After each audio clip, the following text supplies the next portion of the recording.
Osimi is gone. I am left to mourn his death. Can there be an occasion sadder than this? To me, he was not just Osimi, the scholar, intellectual, and friend. He was more than an elder brother to me. He was the epitome of the fabulous Central Asian civilization, a human monument embodying the eve and ebb of thousands of years of human history. Words cannot define his personality.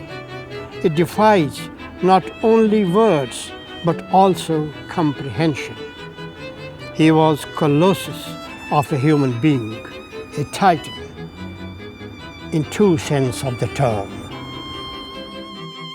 Muhammad Osimi's life affected not only those around him, but helped shape his country and is a vital lesson for our world today.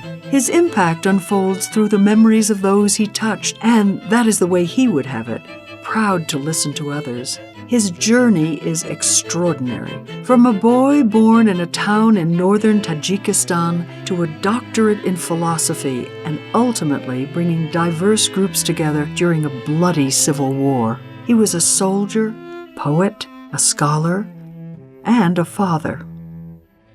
He was a leader, always a leader.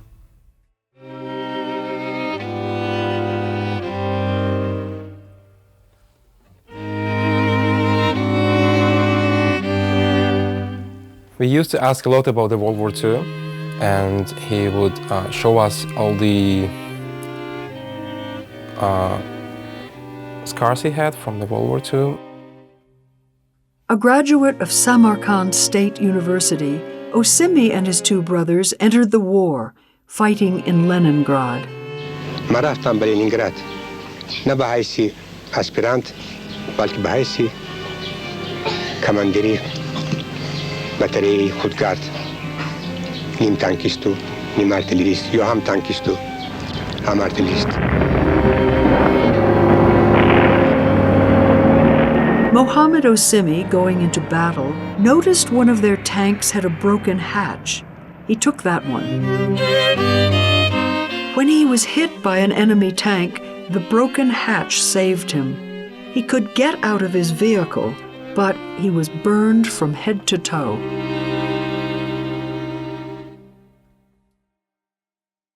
I want to write a letter to my wife, he said. And somebody found a postcard. There was two roses, white and red. And he wrote in poem. بتو گلی از من مکافات مبارک خدا باز قدرتم داد. 5 روز پس از خانه‌دارشوی ما من رفته بودم که 5 سال انتظاری من بودن و اولین خطی که من نوشته بودم در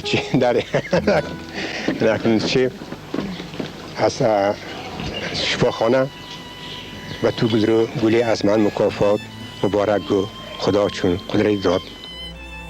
There was an old professor surgeon, he said, there's a one difficult moment when the new skin grew up. It's so itchy, you could not hold it. But if you scratch it, the scratch will live for the whole entire life. And then my father would say, it was very, very hurting a lot, but I listened to him, I was very patient, I didn't scratch my face, and the doctor was right, and it healed perfectly.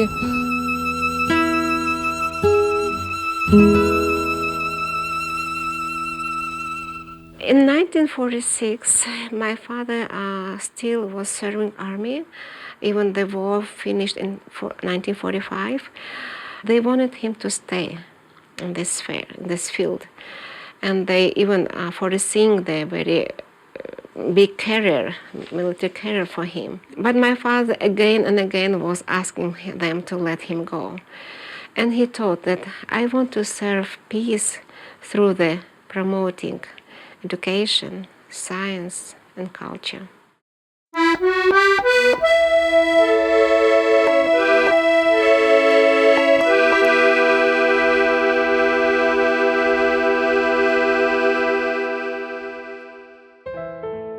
His early love of books began a lifelong appreciation for everything associated with culture. This passionate drive was clear when he returned to his home after the war. Я помню, конечно, I remember Father when he just returned from the war. Young and handsome and, for me, seemed very tall. He was always very busy. He left at 6 a.m. and came home late at night after I was asleep. Why? His brother's family rested on his shoulders. In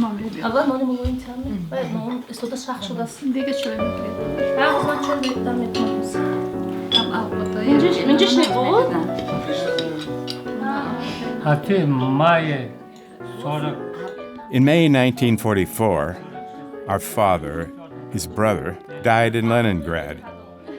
So we, the 4 children, were fatherless. And when Muhammad Osimi returned from the war, he took us under his wing, our upbringing and our education. My Uncle Osimi's home was the only place we could go. My uncle raised us. It was his gift. His home was a home for us, orphans. My uncle and dear aunt educated us right in this house. Osimi worked day and night to support his extended family. He always supplied food and shelter, but also a precious gift for the future. He cared for our spiritual upbringing, our morals, our educational and cultural values. When no family could afford even the necessities of life, my brother brought famous books from the world. He brought home books by Sardi, Rudaki, Ferdowski, Omar Khayyam, works by Balzac, Shakespeare, Pushkin, Lermontov, Leo Tolstoy. He read himself and made us read. Often without electricity, the family couldn't listen to their favorite operas. So Osimi bought a gramophone, and the music of the world flowed through their home and into the hearts of their children.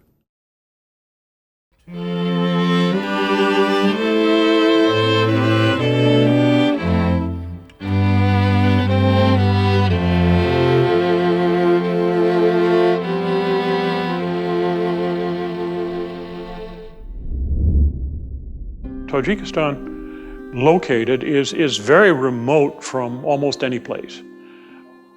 It's north of Afghanistan, it's west of China, and sort of southwest of Kyrgyzstan, and it's east of Uzbekistan. It's not a large country. It's very, very mountainous. Only about 6% of the land in the whole country is arable.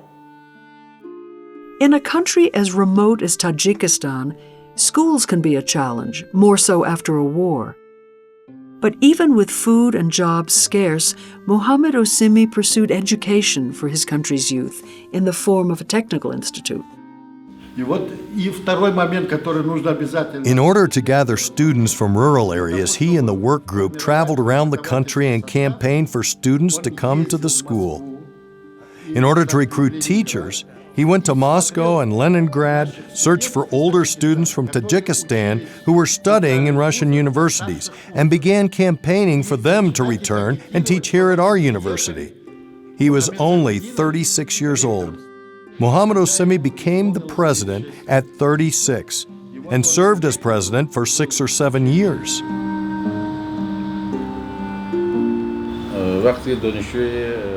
I was a second-year student majoring in physics in Tajik State University when we were told that the teacher Osimi would teach us philosophy. When the class began, we had a huge room with 3 student groups in it. The room was so huge that only half the seats were taken. As Osimi started his course, the classroom began to fill up. A lot of students came, including ones who weren't in the class. We all remember the voice of the teacher Osimi and his distinctive explanations. اما به نسل باید اعتبار بیشتری باشد که نسل ما هم باید در پایه نظم ما باشد، نظم عالم شمولی باشد. برای این ما گفتیم که باید ناصران ما از نظم بسیار مترقی امروزی جهان باخبر باشند. نظم فرانسه، اروپای، نظم روس، نصر اروپا و نصر روس با خواهر باشند و نصر ما هم به پایه نظم هزار سال ما بردارند. اکنون سخن است استاد. From 1962 to 65, he was the Minister of Education of Tajikistan. He told me that if the country has no education, if the country has no science, the country will not move forward, will not develop. It's very important. We should understand it, think over it, and understand that without knowledge, without science, without education, it's a night without finding a road there.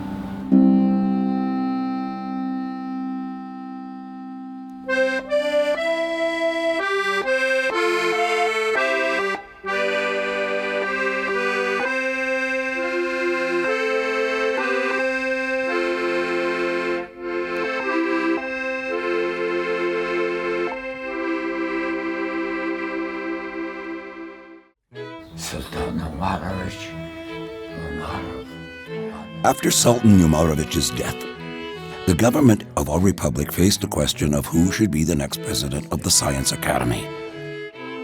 It was decided that Muhammad Osimi was a suitable candidate. The president must be well-rounded with broad-based knowledge in all fields, not only science or education. Then the government, upon recommendation of Pavlovsky, promoted Osimi and made him a member of the Science Academy. The head of the Academy of Sciences is an exalted position, not only in academia, but also in the country at large. As a result, Osimi was in a powerful position to help his country, but always with an eye toward the future.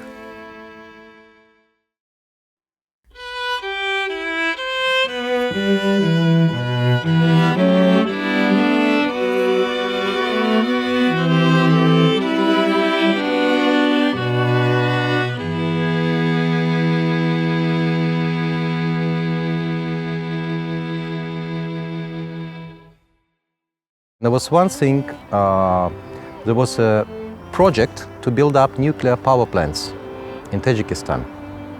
And as a head of Academy of Science, he needed to sign approval for the project. So he refused. Whatever pressure came, he refused. He said, this is a source of water, of drinking water for entire region. And despite all pressure, he refused to sign. There's no power plants, no nuclear power plants in this region. It's just small things, you know. I think overall he looked in a very human way, you know, and he looked in a very long distance over time. So his decisions make like, not for now, it's for future generations.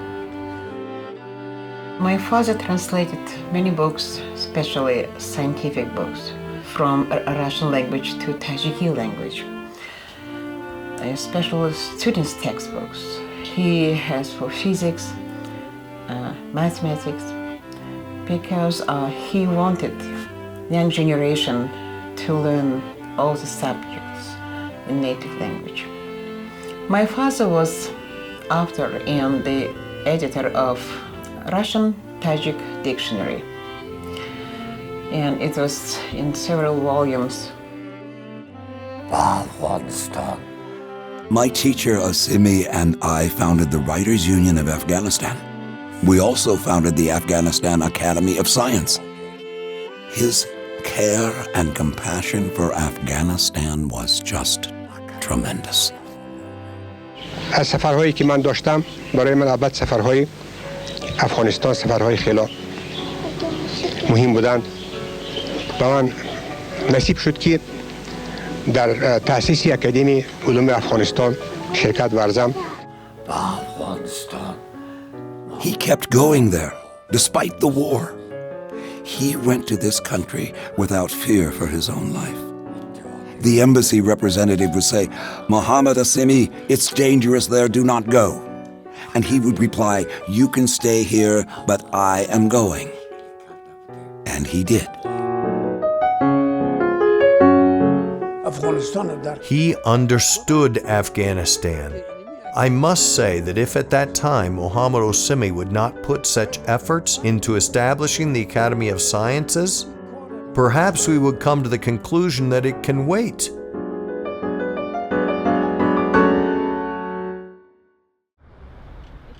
In 1982, the United Nations Educational, Scientific and Cultural Organization, UNESCO, was supporting the Avicenna celebrations throughout Central Asia, including India. This allowed Osimi to meet a man who would become one of his dearest friends and colleagues, Dr. Kashi Pandita. Osimi led a delegation of Central Asian region of the Soviet Union at that time. And he made a presentation in the combined session which we held in New Delhi, here in New Delhi. I can recollect he looked a very thorough intellectual. And I thought in my first meeting, this was the culture speaking, not only the man, but Central Asian civilization was speaking. Because there was wisdom and philosophy in what he said. به همین بها دانشمندان ایران و پاکستان هندوستان گشته برگشته می آیند. به همین بهای می شکر داده که با بسیار می شکر خصلتی دارند که شاعری متفکر هستند. شاعر البته باید متفکر باشد، اما He once said this, it really caught me. He said, the men of culture are the hosts of history, the men of politics are the guests. He knew that politicians come and go. Those who produce culture, who hold to culture, who look up to culture, who are the guardians of culture, are the hosts of history. So I think he knew exactly what he was doing. It was not by sheer accident that he was heading this movement. And he brought the best writers and thinkers and artists together and really worked on it. Once, in one of our conversations, he shared his worries with me. He was deeply upset by the fact that our ancient nation, a nation of great men, poets, philosophers, such as Rudaki, Ferdowski, Avicenna, Omar Khayyam, and many others.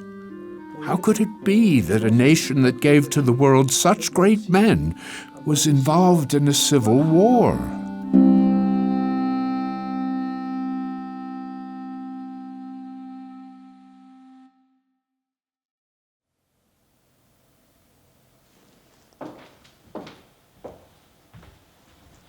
The Tajik economy had collapsed really some years prior to the fall of the Soviet Union. It had always been the poorest of the Soviet republics, and some 60% of its budget actually came from the center. It didn't have enough money to support itself or all of its citizenry on its own, and when the Soviets pulled out, of course, that extra 60% vanished, and so you had more and more people competing for less and less. It led very quickly to permanent demonstrations in the capital. It was 1991 that I first went in to visit Tajikistan, and we were there on the main street and we watched as barricades were built. And on the one hand was this sort of pro-Soviet, old Russian, you could say, group, and then on the other side was a pro-independence, somewhat pro-Islamic group, and literally a barricade just in front of them. David Lovett works to help struggling countries build capacity through a nonprofit called Operation Mercy. We stayed for the next month, exploring, looking at how we could possibly work there in some kind of development projects. And I initially reached out and heard about this group called Paivant, which was Mr. Muhammad Osimi's organization. And literally I could not find him. It was so chaotic at that point. And a few months later, he showed up with a small delegation in New York City. He gave us an invitation, said, hey, I'm organizing this international symposium on Persian speakers and culture. Would you be willing to come? So I said, of course. Even on that time of the difficult time of the civil war in Tajikistan, he believed that the opening the borders, inviting intellectuals from outside, it will help to go out from these difficulties. So he would organize these Tajik forums. Times, the war, disasters. So it's August 1992, and I flew into Dushanbe into the middle of this really historic, amazing event that Mr. Osimi is pulling together of representatives from across the world who are focused on the Persian language and culture, and you could say broadly a theme of let's see what unites us, let's go beyond what the political boundaries and things that we don't agree on and try to find some common ground. Unfortunately, it did get very bad in those coming months, and I think 70,000 people at least died, 500,000 became internally displaced, at least 100,000 crossed the border in the middle of winter into northern Afghanistan, which only begins to give a sense of how bad it was, how desperately people were trying to get out of that country in that situation.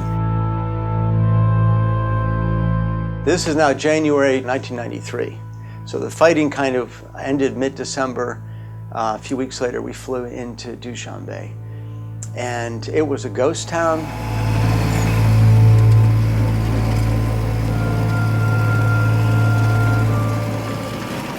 So we, Mr. Osimi and myself, we signed an official MOU. How do we bridge cultures? How do we build friendship? We launched into Tajik-American symposiums. And this was also with the support and help of the U.S. Embassy. Stanis Kadero was there, and they were holed up in the Tajikistan hotel initially. It was March. We arrived back, I think, probably the 11th, March 11th of '93. Our situation was very primitive. We washed our dishes in the bathtub. So I looked at Mr. Osimi and said, well, we're not going to build a new runway for you. We don't have those resources. But there's this thing called email coming and the internet. Have you heard about it? And by 1995, we launched the first internet email service for the whole country. And we set up free email centers in every major city. We gave away about 100 modems and, in the end, hundreds of computers, and then just connected everybody as quickly as we could. So eventually we had the president, the embassies, universities, hospitals, even the KGB, believe it or not, hooked up with us in email. I guess what I would say is I watched Mr. Osimi straddle this process and this transition. He had friends on every side. So that was one of the strengths, but it was the problem. He kept friendships, and he was this bridge builder on both sides of the fence. And he was friends with both, and very well respected. It was so uncharted in knowing where Tajikistan was going in those days. Was it really going to go for a real freedom? Was it really going to have the kind of ideals of what we call democracy and all the rest?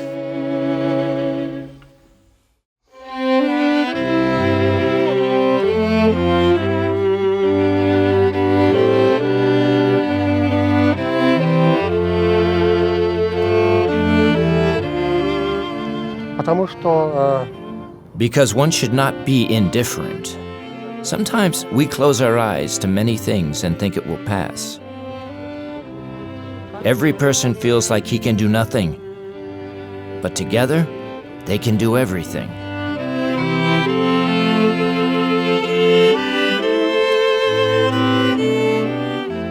I think the thing that held Tajikistan together and held the people together despite their various languages, despite their tribal differences, the thing that held them together that enabled them to come back together, I think, was their reverence for their culture, for that which makes Tajikistan Tajikistan. In Tajikistan, there is a greater appreciation of, study of, and reverence for language, for poetry, for literature of all kinds, for music, for science. That kind of thing is unifying. This is where I think it's important to remember Dr.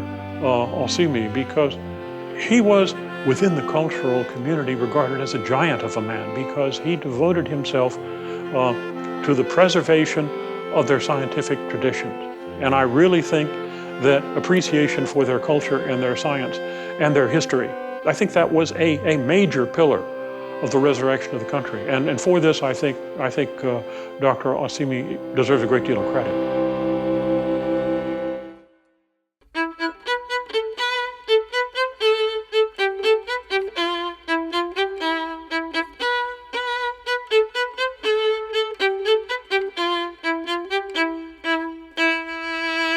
کمال افتخاری تمامی تاجیکان است، نه فقط تاجیکان تاجیکستان بلکه تاجیکان جهان و زیاده از این تمامی فارس زبانان جهان، چون کمال همپایه حافظی لسان الغیب، حافظی شیرین سخن و دیگر شاعری بزرگ ما ناصری بخاری، این سه شاعر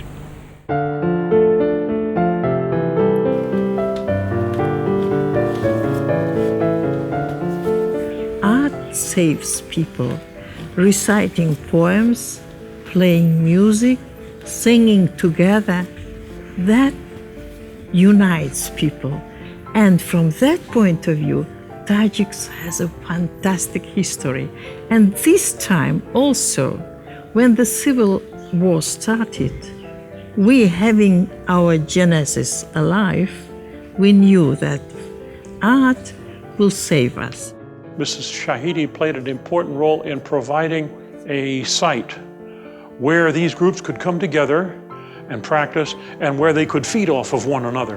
When we were making that our activity, many people were hesitating, saying, what is this museum at the time of war, fighting, and thinking about bread and money, and you're thinking about museum? It's ridiculous. But Muhammad Osimi said, it's the right way to survive. Yes, let's help her.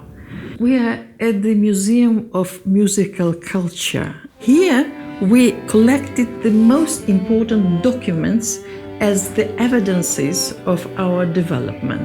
Some of them burned during Stalinist repression.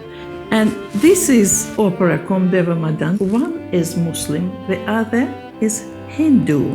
The only opera based on interreligious dialogue. Our operas, our ballet, it could be so helpful now in that process of recognizing each other, I mean Islam world and the West. It could be so helpful today. And that was one of the research issues started by Muhammad Osimi when he was the president of Academy of Sciences. And he said, yes, let's show our civilization as a crossroad of cultures. Let's show how we got the interesting aspects of other cultures in order to enrich our own culture. So, fantastic ideas.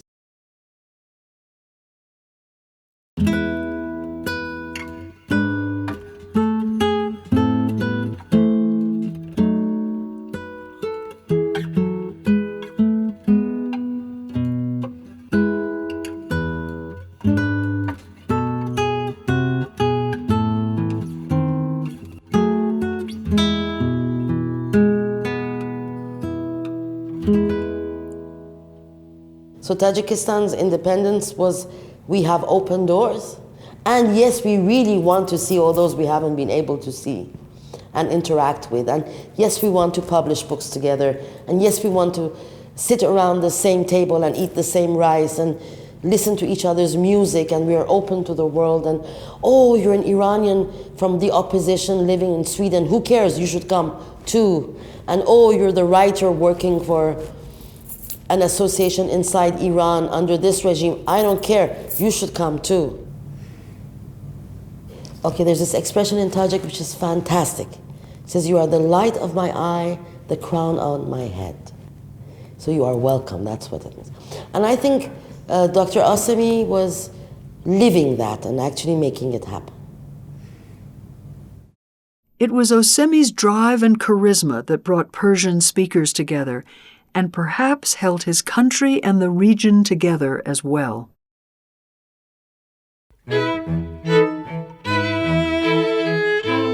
He made a newspaper in Farsi in Tajikistan, put the name Peyvand. He brought one of those and show it, and so I am Iranian and I know I love my country too. So I invited lots of people. When he wrote, he said, we have it in Farsi language and we have it in Farsi writing. People, they say, oh, they loved him because, all of those Iranian. So I took him to the Persian TV and he talked about Tajikistan. And little by little, all of Iranian, because they were watching that one, all of this, oh, who is this Mr. Osimi? Who is he?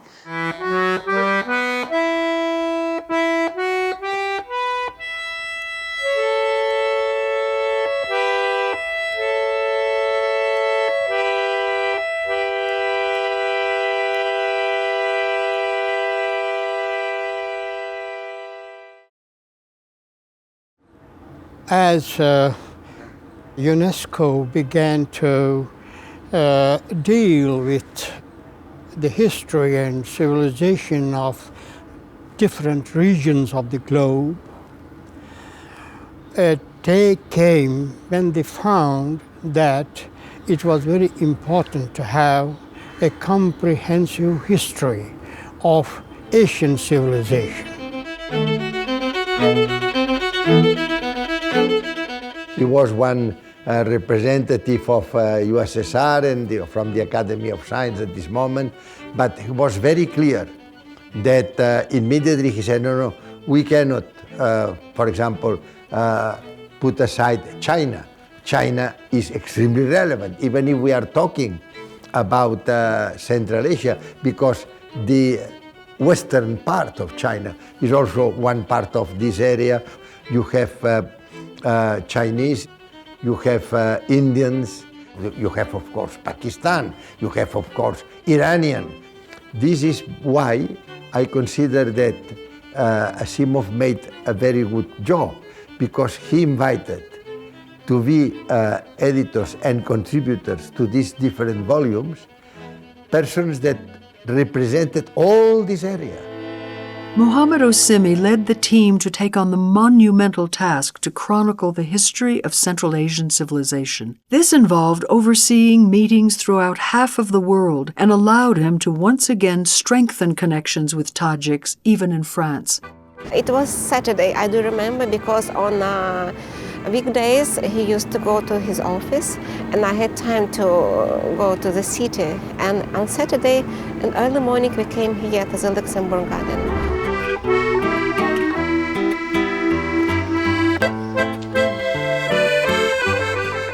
He talked about the French people, about the French culture, about the civilizations, about the history of this culture, and how it connected to the history of science, because he was a scientist.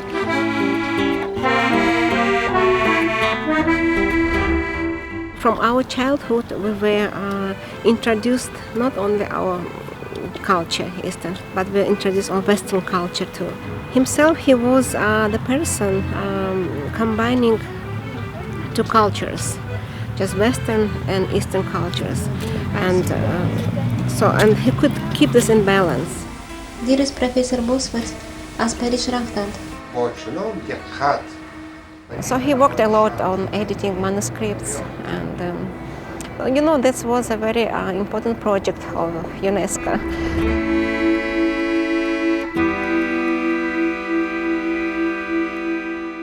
میروز کتاب رو من دیروز یک از پاریس آوردم.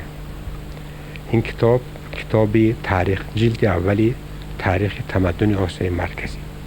آسیای مرکزی به معنای وسیع کشورهای یک حوزه مشترکی، حوزه در گذشته مشترکی تاریخی فرهنگی را در بر میگیرد. به اینجا آسیای میانه ما امروز یعنی تاجیکستان، ازبکستان، ترکمنستان، قزاقستان، قرقیزستان، افغانستان، ایران، پاکستان، هندوستان، مغولستان و قشقر یعنی قسم غربی چین، همه را ما آسیای مرکزی میگوییم. همین تاریخ را ما در 6 جلد آماده ساخته هستیم. What I wanted to underscore is that this made the knowledge of Central Asia to all the world. Because what we need is understanding, and this was, I think, the main reason by which Asimov was in this forefront of the struggle, because he wanted to say, if we know each other, if we understand the others, then we can live all together. We can live peacefully, and we can share, and we can have a common destiny that is not always based on the confrontation and on violence. Ironically, Osimi would not see the final 2 volumes completed. The last one he did oversee, Volume 4, was written at the height of the Tajik Civil War.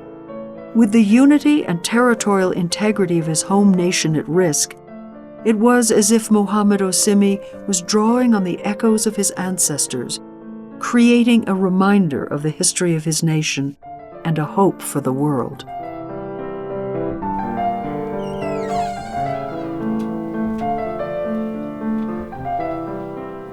It is our sincere hope that the publication of the first volume of the History of Civilizations of Central Asia will be the first step towards the promotion of the cultural identity of the peoples of Central Asia, strengthening their common cultural heritage, and consequently will foster a better understanding among the peoples of the world. It remains for me to thank the rapporteur and members of the International Scientific Committee who have collaborated to shed new light on Central Asia with this detailed account of its vital and stirring past. I am sure it will prove a notable contribution to the study and mutual appreciation of the cultures that are the common heritage of mankind. Yes, this is our common heritage as well.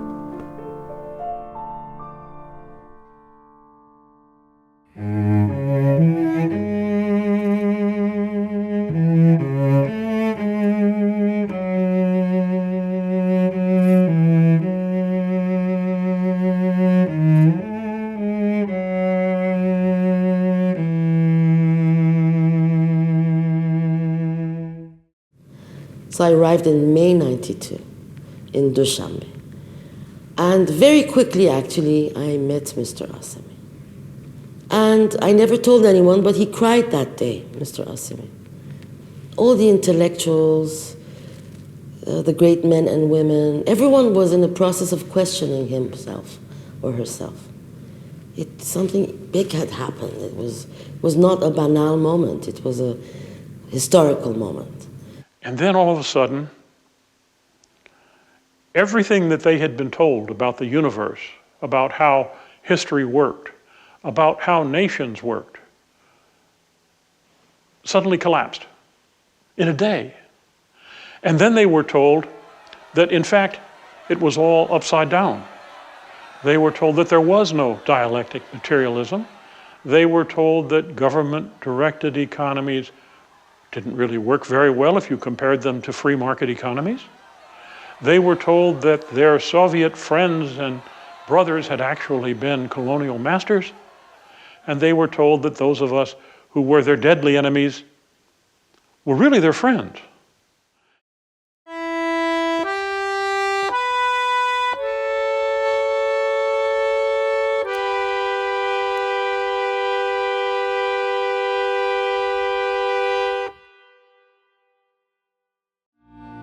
Dr. Osimi's vision, his idea of what may come, was remarkable. Just prior to Tajik independence, he had fought for his language, perhaps knowing its potential to unify his country. So people of Afghanistan, Tajikistan, and Iran, we speak the same language.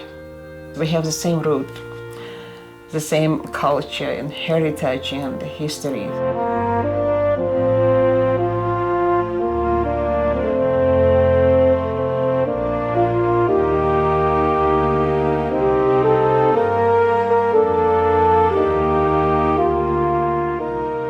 remember it was July 22nd of 1989 when my father came back home so happy and excited. And he said, "My dearest children, today is my happiest day of my life. Today, our language, Tajik language, got official status.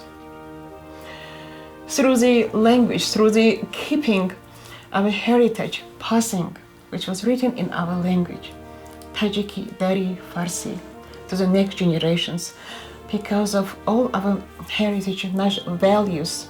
Mr. Osimi was using the Persian language and culture as a tool to try to bridge these gaps and to say what unites us, how can we bring people together. His library is an incredible symbol of what the man stood for. No matter where or when, the Osimi home was always full of books and guests. He invited me to Tajikistan for 1 month as guest of the Tajik Academy of Sciences, of which he was the president at that time. He invited me to his home for the first time. That's a great thing I remember. He invited me for lunch, for dinner, to his place. I was very young at the time, and I remember we all children were so excited to have some people, some guests of a family from India. I was transported into a different world, quite different from Indian life, quite different from Kashmiri life. It was quite, so late at night, maybe at about 2, somebody dropped me at my place. And then as Gauhar tells me that after seeing Taj, she has all the night been dreaming about Taj. I, on that night, went on dreaming about that dinner party.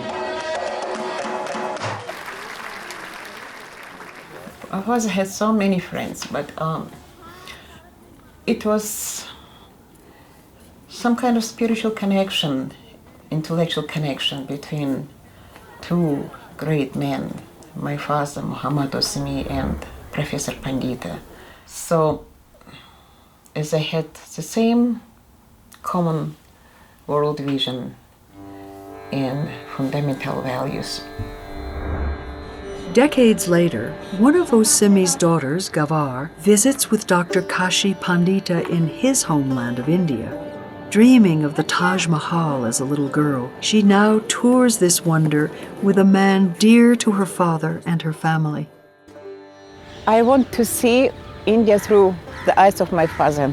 I know that this great country had big impact on my father because of, as I said, this is mosaic of these differences. Osimi had great love and respect for India.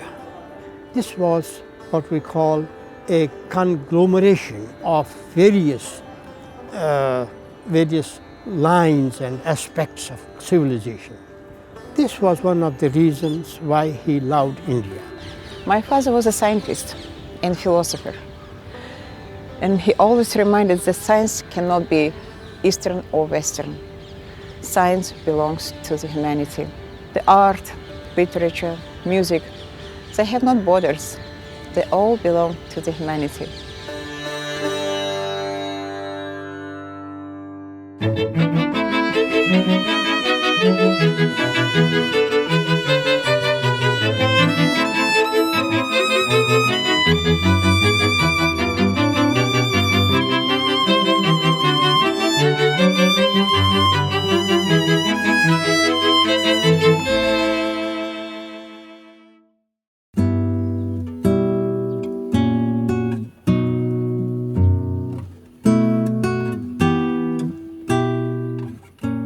On that day, my father, early morning, he went to the garden and cut 2 roses, white and red, and presented to my mom the same roses he sent from the war. And he told my mom, "Johnny Shirin, my sweetheart, thank you for being with me for all these years. And I hope you agree that our wealth is our children and our books." he was going to his work by feet, so some people's approaching him and ask to help for some translation, because he knows languages he can read, but he already started understanding things that it was not the real purpose. And on the streets there were kids playing, knowing him, and say, no, I would not do it here, let's go for some place.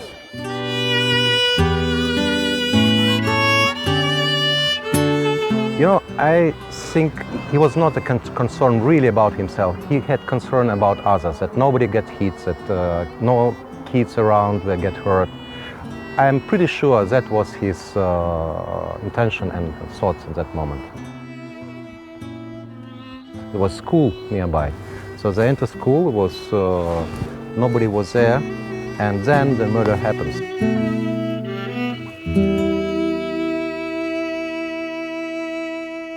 Muhammad Osimi's life connected others, built peace when peace was a dream, and found the good in people, no matter their culture, language, country, or religion. This is not the end of his story. This is the beginning.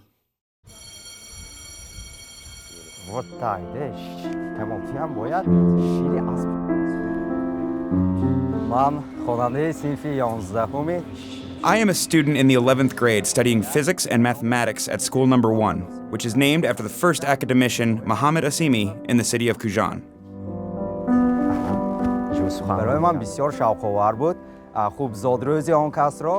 We celebrate his anniversary each year, but that's not the main reason why I am interested in him. For me, I wanted to learn more about him, so I read his books on my own. And his history gives us lessons. I thank the deserving children of my teacher, Muhammad Osimi. In your eyes, in your faces, I see the eyes of my teacher, Osimi.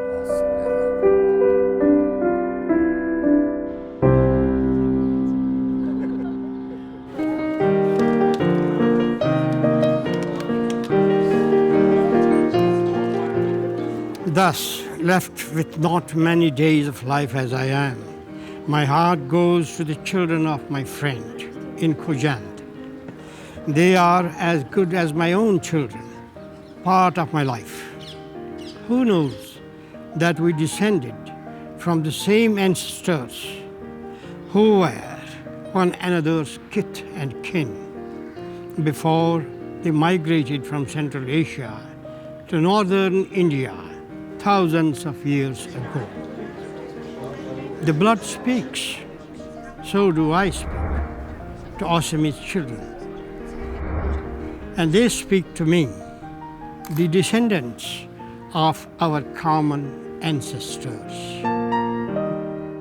Honorable guests, thank you very much again for joining this beautiful day when we remember our grandfather, our father, the person that we all look up to.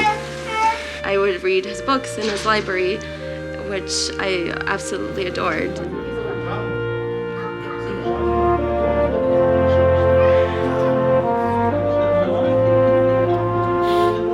I never really got to meet my grandfather, but I'm really happy that we, as like a third generation, know about all of his achievements. Of course, we are the continuation of our grandpa. We are the continuation of his great deeds, great thoughts, and high-minded doings. I really look up to him, like what he done, and I really want to be like him in the future, and yeah, he inspires me. وقتی من همین که کمی بیش به خلقم خدمت کردم و در دل آرزوی باز خدمت کردن دارم. وقتی من این که من بیشتر شما فرزندان عزیز نبیرهای شیرین دارم. In our grandchildren, in our great-grandchildren, so this moment would be historic for 100 more years. Thank you so much. Thank you for coming.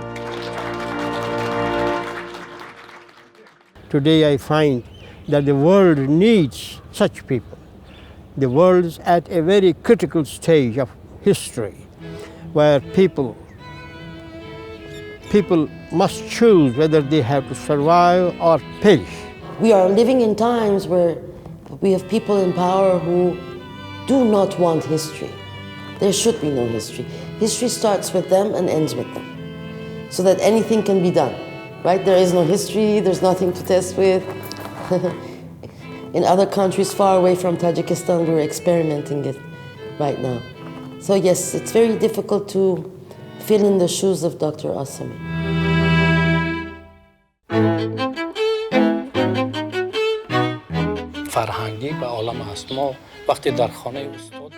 When I visited the teacher's house, I would always think that the great personalities of our age would visit this house, would sit here and talk. But in the same way as Mavlavi said, one root has bound all the immensity of the world. A blood vessel of sorts stemmed from this house that was connected with the whole world, all humanity, and especially with the people involved with the ancient culture of the Tajik nation. Tajik culture and language, and the Persian language.